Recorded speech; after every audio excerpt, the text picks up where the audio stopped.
In this next section, we're going to address the light. For this, you will need a Phillips head screwdriver, the large one, and your 4mm Allen wrench. These are both supplied in your blue toolkit.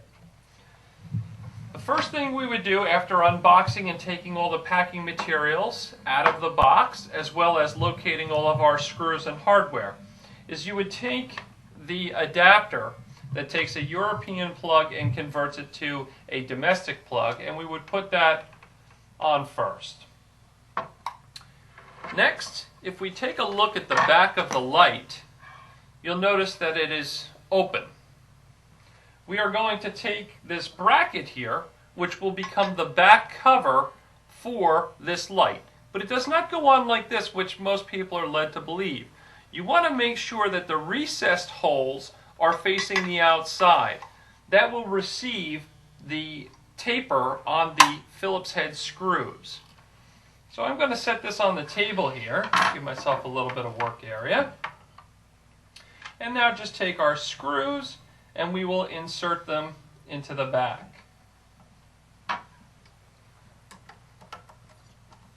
We'll get this one started.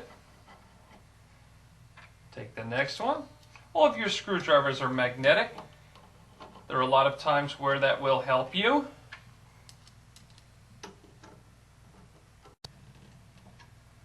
The light is now assembled and ready to be put on the machine. So now we'll take the light and attach it to the embroidery machine. You have a series of holes on the side of the machine. Very much like the bolts, the leveling bolts down at the bottom, these are pre-drilled before the machine is finished. So sometimes they're a little caked up with finish.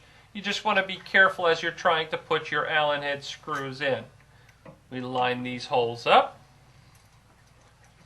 We'll get a couple started to help hold it in place. I will start tightening them up. Again, I'm using the long side of the wrench for speed purposes.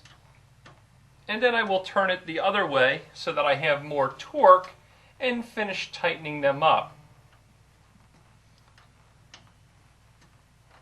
You do want to make sure that when you take this out of the box that you remove the plastic from the light and the piece of foam that is inside the light housing before you attempt to turn it on. The light is very warm and that plastic could melt, possibly causing a fire or ruining the light fixture. This is now assembled and you are ready to use your light.